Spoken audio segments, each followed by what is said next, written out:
So apparently Apple could be giving the iPhone 17s a pretty major downgrade. So for the longest time, the base model iPhones, which are generally also the cheapest, have always featured a glass back along with an aluminium frame. And last year with the iPhone 15 Pro and the Pro Max, Apple actually switched away from stainless steel for the Pro models, which was already stronger than aluminium, to titanium, which is even stronger than both of those, while also being lighter. And since then, both the 15 and 16 Pro models have both featured titanium frames, which have been pretty good so far. But for this year's iPhone 17 Pro and the Pro Max, which Apple is set to release in a couple of weeks, Apple is apparently going to be switching back to aluminium, which is what they use on the cheapest phones on their Pro models this year, which are going to be even more expensive than last year's. And going from titanium to aluminium is definitely a material downgrade, but it might actually not be in the way that Apple is implementing it on the 17 Pro. Because on the current Pro models, only the frame is made out of titanium, because the actual back of the phone, including the part around the cameras, is all made of glass. Whereas on this year's 17 Pro lineup, this part right here, which is going to be for MagSafe and wireless charging, is the only glass portion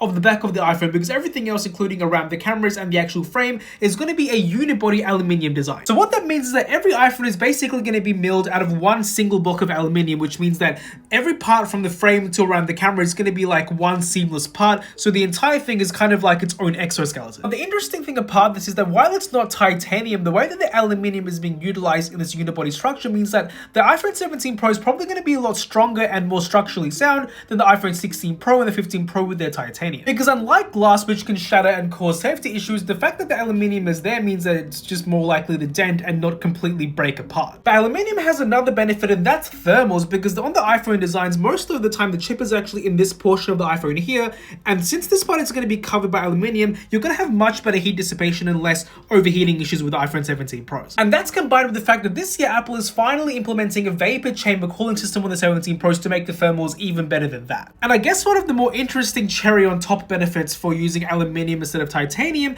is aluminium is much easier to produce in these vibrant colors than titanium, which is much more difficult to color in very specific ways to get more vibrant hues.